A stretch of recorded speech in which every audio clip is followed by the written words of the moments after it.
Os valores de liberdade, por mais impregnados que estejam nos textos fundamentais na nossa Constituição, nas regras legais, precisam sempre de ser reafirmados, vividos de forma consistente e projetados de forma corajosa contra a demagogia e o populismo.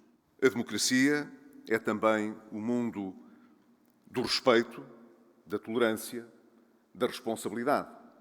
Um segundo sinal tem que ver com a maneira como, nas nossas instituições, confrontamos as opiniões. Muitas vezes convenço-me que desaprendemos de discutir. Confrontar opiniões é, evidentemente, argumentar. Não é um sinal de crispação que não estejamos de acordo. Crispação é quando o preconceito toma conta da lógica. E quando as pessoas, em vez de confrontarem diferentes projetos e opiniões, se insultam. E agora reparem, mudou o governo, mudou o Parlamento, quem estava no governo agora está na oposição. Mas a história repete-se. Quem estava no governo está na oposição, mas continua a ser objeto de intolerância. Já não basta à maioria determinar a solução do governo. É preciso também desqualificar a oposição. Isso acontece todos os dias, todas as semanas, no nosso Parlamento. Não é um sinal de amadurecimento da nossa democracia. A opção democrática, muitas vezes, é sinónimo de uma opção por um sistema de mercado. Bem sei que nem todas as forças políticas concordam comigo, mas é muito importante que, em democracia, as nossas escolhas, democraticamente assumidas, não sejam escolhas envergonhadas. Precisamos de responsabilidade financeira. Precisamos de responsabilidade financeira. Precisamos de ética no trabalho. Precisamos de ética no trabalho. Mas conhecem algum sistema que, com todos os seus defeitos, seja superior à democracia? Eu não conheço. Conhecem algum sistema económico, com todas as suas imperfeições, seja superior ao capitalismo e à economia social de mercado? Eu não conheço. A importância das nossas escolhas é crítica para o futuro. Já em outras ocasiões enfatizei a importância de termos, enquanto sociedade, uma resposta para o problema demográfico. Ele demorará provavelmente 10, 15 anos a resolver. Até lá, precisamos de ter não apenas respostas consistentes para poder resolver a recessão demográfica, mas precisamos também de ter mais gente que nos ajude em Portugal a crescer mais. O que se diz sobre Portugal pode-se dizer, de um modo geral, sobre o espaço europeu.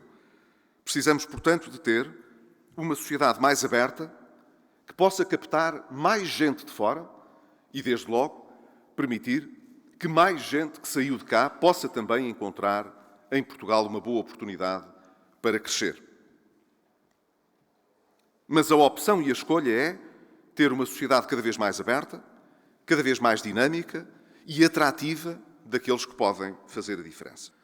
Nós precisamos de ter, no nosso país, uma economia mais produtiva,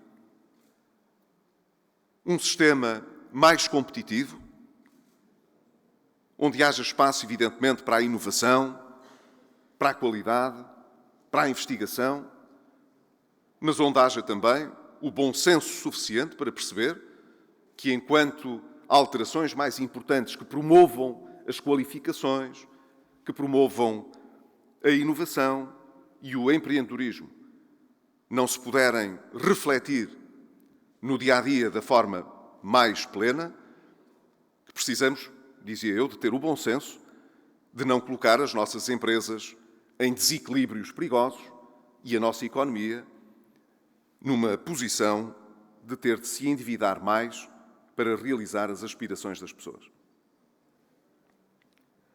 Julgo que esse bom senso não é de esquerda nem é de direita, não é nem liberal nem conservador, é aquele que é necessário em qualquer sociedade para manter o equilíbrio em cada momento. Precisamos também de ter um Estado que seja mais libertador da própria sociedade civil e da nossa economia. Este diagnóstico está feito há demasiados anos para que possamos ser complacentes com políticas que possam atacar de fundo este problema. Não se trata de ter nenhuma mala pata contra o Estado, não se trata, portanto, de defender uma sociedade com um Estado mínimo. Trata-se de ter um Estado que possa ser suficientemente forte para ser respeitado, independente e regulador, mas também um Estado que possa facilitar, na medida em que estes valores estejam protegidos, a vida das famílias, a vida das empresas e da sociedade. Em muitos aspectos, o Estado tem sido uma força bloqueadora do dinamismo social e económico. E é importante que deixe de o ser. Precisamos, significativamente, de melhorar as qualificações daqueles que durante muitos anos não tiveram a oportunidade de obter essas qualificações. Já no passado encontramos soluções, ou pseudo-soluções, diversas para este problema. Não resolvemos. Estamos a resolvê-lo para o futuro, na medida em que cada vez somos mais bem-sucedidos na formação dos jovens. E cada vez temos mais gente nova que não abandona precocemente a escola e que consegue prosseguir as suas qualificações de uma forma mais avançada. Mas temos um problema muito grande do legado que nos foi sendo deixado por um país que apostou pouco nos últimos 100 anos nas qualificações das pessoas. Não é fácil resolver este problema quando estamos a lidar com pessoas consolidadas na sua vida. Mas, apesar de tudo, hoje temos instrumentos e ferramentas muito mais fortes para poder responder a este tipo de problemas. Creio que estamos a fazer ainda muito pouco para qualificar e, nessa medida, para poder libertar uma parte do nosso potencial de crescimento no futuro. O Governo apresentou esta semana as suas perspectivas de médio prazo para a política orçamental. E fê-lo juntamente com a apresentação de um programa de reformas que deverá ter lugar até 2020. Portanto, num prazo que excede o da vigência do próprio Governo. Esperava-se, evidentemente, que estas perspectivas traduzissem uma estratégia clara, pelo menos para a podermos discutir. Julgo que isso não acontece. Nós não encontramos no Programa Nacional de Reformas uma estratégia clara, de médio prazo, que aponte para as causas dos problemas que temos, dos estrangulamentos e dos bloqueios que temos e que traduza uma vontade de desenvolver o país nos próximos anos num determinado sentido. No Programa Nacional de Reformas vemos muitas medidas, muitas das quais nos merecem concordância, mas não vemos uma estratégia. Qual é a estratégia para o país nos próximos anos? Não é, com certeza, ser mais próspero, ter melhores escolas, melhores estradas, melhores vias férreas, melhores equipamentos. Isso não é uma estratégia. Ter bons equipamentos não é uma estratégia. O que é que nós queremos para Portugal nos próximos anos? O que é que queremos ser? Além de uma democracia e de uma economia social de mercado. O que é que queremos ser? Europeia, de base europeia. O que é que queremos ser? O que é que queremos atrair para cá? De que é que precisamos? O vazio que nos foi oferecido, quer com o Programa Nacional de Reformas, quer com o Programa de Estabilidade, não é tolerável. Dentro de toda a tolerância democrática, não é tolerável. O programa que se nos oferece, e em particular o Programa de Estabilidade, é uma mistificação que ignora totalmente as condições reais de que partimos. O que significa, portanto, que se podemos emprestar uma estratégia, caracterizar uma estratégia ao Governo e à maioria, é de que estão numa fuga em frente, sem olhar para a realidade,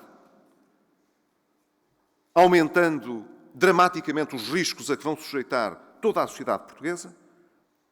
Julgo que este caminho é um caminho perigoso, corresponde a uma cegueira que já foi seguida no passado, mas que hoje não tem desculpa para ser repetida.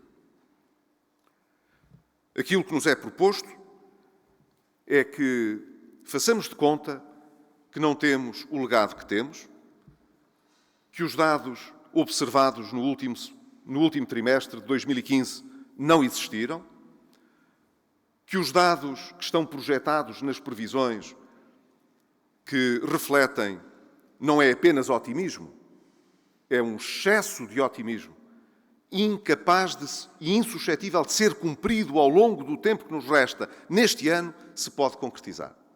As escolhas, portanto, que nos são propostas são falsas escolhas. E eu tenho ainda alguma esperança em que o Governo possa refletir nestes dados e escolher um outro caminho. Agora, não vale a pena fingir. Desde as últimas eleições, a credibilidade da política financeira pública portuguesa decaiu drasticamente. Se hoje estamos muito longe, felizmente, da sociedade provinciana, fechada e atrasada que herdámos em 1974, estamos ainda muito longe da sociedade cosmopolita, aberta, competitiva, justa, que, creio eu, todos almejamos. Mas esse resultado não nos será oferecido nem cairá do céu. Temos de ser nós a lutar por ele todos os dias. Ainda bem que o podemos fazer em democracia. Muito obrigado.